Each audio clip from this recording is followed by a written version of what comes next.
औज़ुबिल्लाहिमिनश्शैतानिर्रजीम बिस्मिल्लाहिर्रहमानिर्रहीम। अहबाब, आपका दोस्त आपका भाई हकीम अहमद रज़ा दीवान हाज़िर खिदमत है।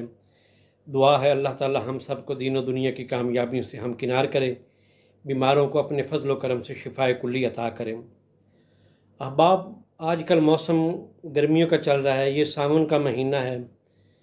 तो अक्सर लोग कहते हैं कि सावन भादों में खून और पानी एक होता है, तो लिहाजा इलाज नहीं करवाना चाहिए। ऐसी बात नहीं है। साल के 12 महीने हैं और 12 महीनों में ही इलाज चलता है।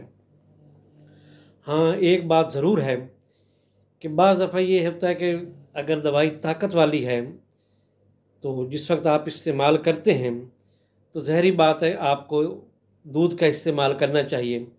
तो गर्मियों में प्यास की कंडीशन जो होती है वो ज़्यादा होती है, उसकी जगह आप मुनासिब मिकदार में दूध का इस्तेमाल करके आप मतलूबा एनर्जी जो है वो हासिल कर सकते हैं।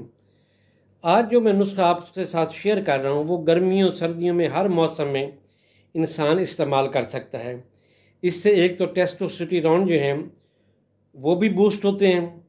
दूसरी बात यह है कि मादा तौलीद के अंदर जो पतलापन होता है वो भी ख़त्म हो जाता है और इंसान के अंदर जो एक गर्मी होती है, जो हिद्दत होती है, वो भी कंट्रोल में रहती है।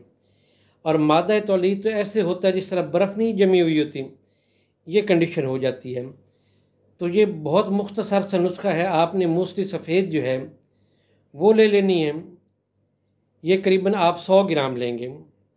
100 ग्राम इसमें आपने कूज़ा मिश्री डालनी है और इसमें 1 तोला आपने कुश्ता चांदी लेना है, किसी अच्छी कंपनी का बना हुआ। बेहतर है कि अर्के गुलाब में ख़ुद तैयार कर लें तो ये ज़्यादा बेहतर है। वो 1 तोला कुश्ता चांदी जो है वो भी आपने मिक्स कर देना है और 1 तोला आपने कुश्ता मरजान मिक्स कर देना है। अब करना क्या है कि छोटी आधी चम्मच से भी कुछ कम ये दवाई आपने सुबह निहार और असर के वक्त नीम गर्म दूध के साथ लेनी है। इंशाअल्लाह ताला मादा तौलीद की जो कमी बेशी है वो भी ठीक हो जाएगी। मादा तौलीद जो है वो ताज़ा असर नौ पैदा होगा और जिन लोगों के जरासीम कम होते हैं उनके लिए भी बहुत ज़बरदस्त नुस्खा है। इजाज़त दें, अल्लाह हाफिज़।